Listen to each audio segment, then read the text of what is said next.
you got together and formed Phish? How we got together and formed Phish. We've been playing for 9 years and leaving a trail of improved hotel rooms across the country for 9 years. We met in Burlington at the University of Vermont, and I put up a bunch of signs.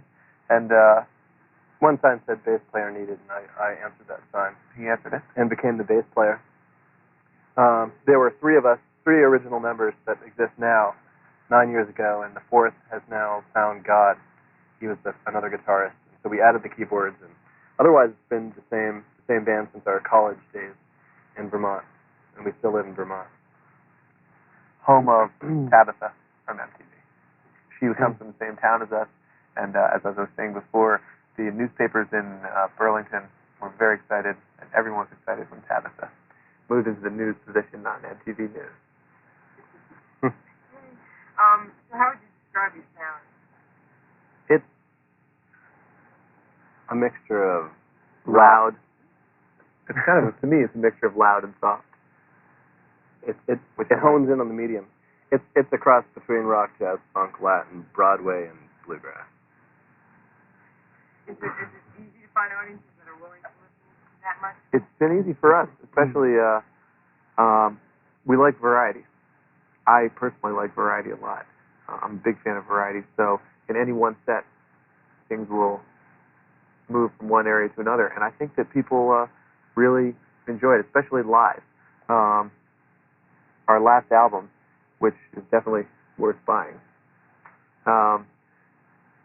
it might not give the whole picture, but as evidenced by this H.O.R.D.E showing, from all the people showing up, there's something going on there. Let me just, you can cut this whole thing out.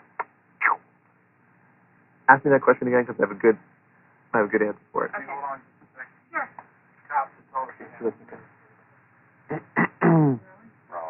Okay. So the question was, is it hard to find audiences that want that much variety? It's never been hard for us. That's the interesting thing. Our whole career has been based on live playing. We started out in Burlington, and by word of mouth about the live shows, we worked up to a point where we were touring the whole country, supporting ourselves and 5 crew members. The crew members are all have health insurance and completely self-supported without any record selling at all. So that kind of answers your question. It hasn't been hard in the live sense. It's actually, you might say it's been harder with albums for us to find people who like that kind of variety. But in a live show, you're sitting there and listening to the music, and I think people really appreciate it. And assuming that it's a good kind of variety, that you've got some kind of... I think what makes variety good is the things that hold it together, that make all the songs have a consistent strand, which sometimes happens more than others, but it's always the same 4 people playing with the same kind of crazy attitude, and so even though it goes through jazz and country and whatever in the course of one set, that's what holds it together. Just a feeling.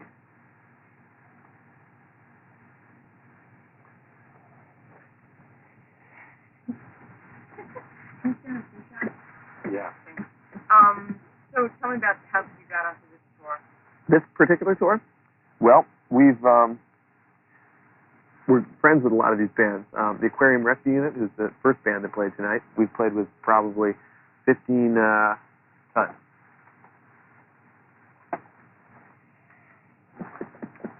We played with them a lot of times. Widespread Panic. When we first started playing in the South, they were very popular in the South. We were popular in the North. So what we did was we warmed up for them a few times. Widespread Panic came up north and warmed up for us a few times, and we really started hooking up. Blues Traveler, again, it was more of a thing where a lot of the people who were coming to see us were coming to see them, and there was something going on that was connecting the two bands. So from what I've heard from most people, in my own opinion, the music is very different between the two bands, and but still there was definitely some kind of connection. So it was sort of a logical step that these 5 bands get together. The Spin Doctors, we had never even met before the H.O.R.D.E. but still, people were writing articles about the the three bands, especially Blues Traveler, Phish, and Spin Doctors, were writing articles about the three of us like it was some kind of scene. So we went and we did these concerts. We got together. We had a meeting. John Popper, who's the harmonica player for Blues Traveler, called everybody together, and we all got together and said, "Let's do a bunch of shows." And here it is. Do you think, like, in a sense that it's sort of, I mean, I read the Rolling Stone article, and they compare the whole thing to, like, the Grateful Dead, where these loyal people Right. want to hear that music. Do you mind the comparison? I don't mind the comparison at all, as long as that particular article, that guy, Jeff Giles, who wrote that article, he thought he listened to the albums, he listened to the music, and in the article he said there was a similarity to the Grateful Dead setup, though he didn't think the music sounded like it. And I'll give you a quick example. If you've ever heard the Spin Doctors, anybody who thinks that the Spin Doctors sound anything like the Grateful Dead has got to be whacked. I mean, it's not even in the same, general ballpark. So, but the Spin Doctors are still compared to the Dead, and a lot of that has to do with something about just the crowds that are a lot of popular, tie-dyes, and you see that a lot at a lot of different concerts, and the Spin Doctors concerts, you see this.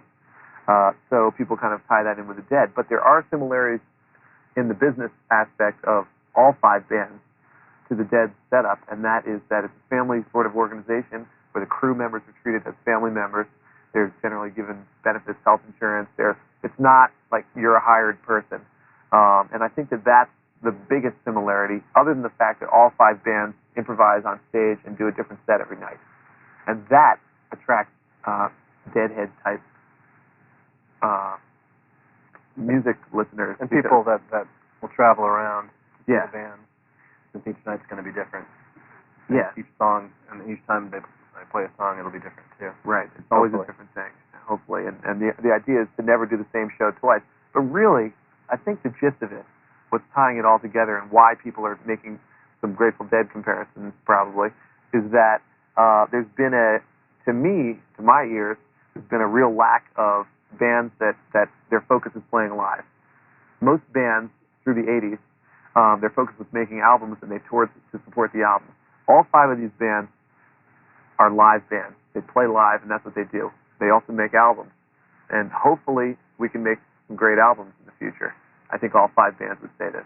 But the immediate goal is to play live and support yourself, and that's what all five bands are doing, and that's why we brought it together.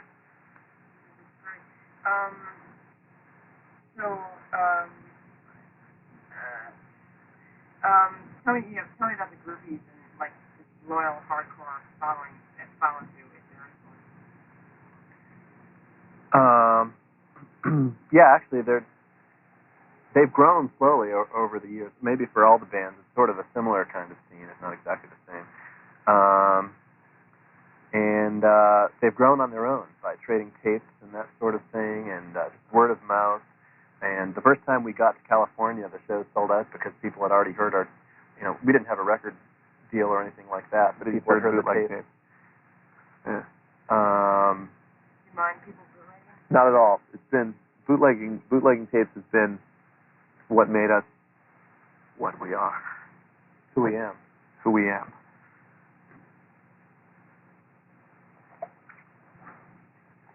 So the bootleg tapes, okay.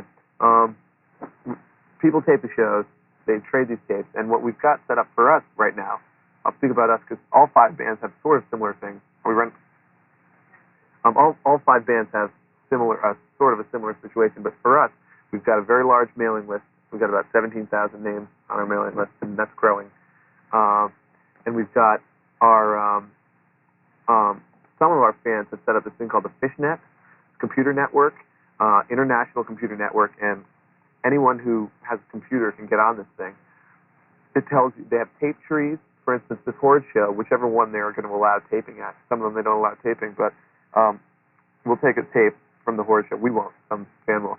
And they'll put it on a tape tree on the Fishnet, and within a few days, 500 Phish tapes from this particular show will be out there. And it's just a way of getting the music around. And it keeps us on our toes because knowing that the tapes are going to be out there means that every night you've got to do something new. If something exciting happens, you know, the easiest step would be, well, let's rest on our laurels and do the same thing again. But you can't do that because you know that everybody's going to know it's been done before. So you really want to be moving forward, something different, something different. Tonight, there's something that we did a couple nights ago that I really thought was cool. That was a new thing. And backstage, we were just talking about, should we do that again? And well, we better just try to think of something else. Okay, we're rolling. Or were we talking about something else? You were talking about the fans, the following. Yeah. Are we rolling? I gotta tell rolling. groupies. I've missed that part of rock and roll. I don't know. I'm telling you the truth. You have no groupies? We don't have groupies. I mean, we have plenty of big time fans who are. This word has been on the tip of my tongue throughout this whole conversation. Loyal? Dedicated? No, more than that. About hardcore. No. It was in the Rolling Stone article. Oh. Obsessed. I mean, it's an obsessive kind of thing. Actually, I'm sorry. Hit it. Well, let me just finish and then hit it. There's a lot. We have a lot of intricate lyrics in our songs that to someone who picks up the album and has never heard the band before might think is sort of gobbledygook. And really, there's characters that run through a lot of different songs. And it takes a long time to unravel all the storyline to a lot of this stuff. And so people get involved in the band and they realize that there's all these different levels of stories going on, of characters and like different lands and stuff. So it becomes sort of an obsession, I think, with certain people, and since it's different every night and always changing, then when they come to the concert and something genuine happens, the fan is a part of a genuine event that's happening right at that moment. And that feeling, I don't think they ever shake it. When they come to a concert and something spur the moment, incredible, exciting thing happens, and they're part of it because we're feeding off their energy, and they're sitting in the same. We're all in one room doing this thing together, whatever it may be, and you can't shake that. That stays with you, and you're kind of hooked, to use a little Phish pun. Go ahead. Yeah, I was just going to say sort of the same thing. That I've talked to people that come down to see us, and they talk about this emotion that they get when they are here or when they're at a gig, and it's really something they can't get anywhere else. And it's something that we don't realize playing in the band as much because we do it every night. So it's just in our heads, But if they see us every few weeks or every couple months, then it's just people say it's kind of a carnival atmosphere because we're not playing pop songs, and it's not something that would be accessible to the mainstream first-time listener necessarily. But for the people that come, the music and everything else that goes on in the room and on stage and in the crowd, and it's this different sort of feeling, and it's unique to this, experience, and so they keep coming back. Never scary that people are upset? No, I think it's great. I love it. Because the reason that I love it is because what I was saying before, it keeps you on your toes. You have to be thinking of something new, and that challenged me. We couldn't go out.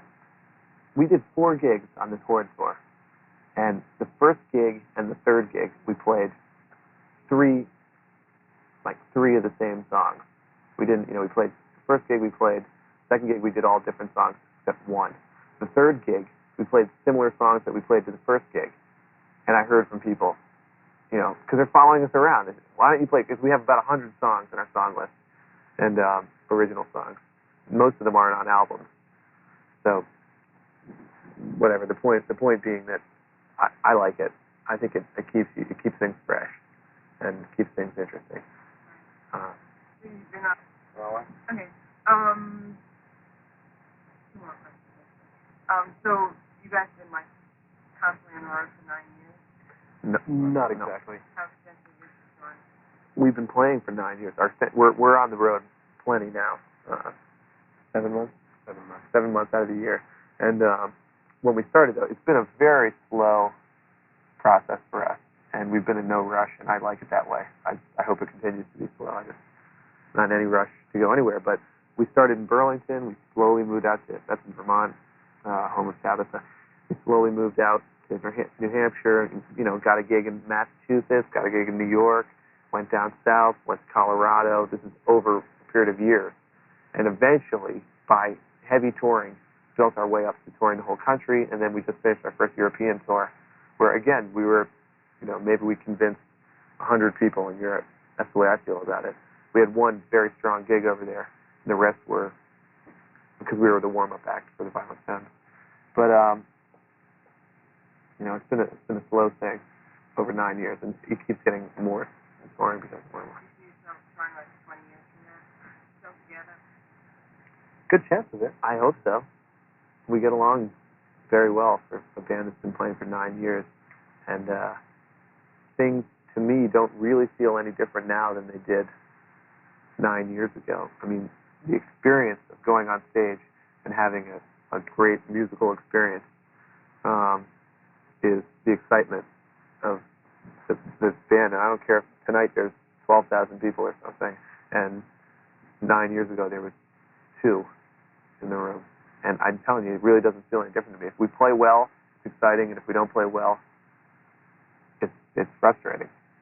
So it's a real continuum. It's worth it, though. I mean, all in all, it's an incredible job to be able to travel around and you know, go to some new city that we never played in and jam and play music that we've never heard before because it's all spontaneous, you know, to that moment, and have some people be blown away by it or something.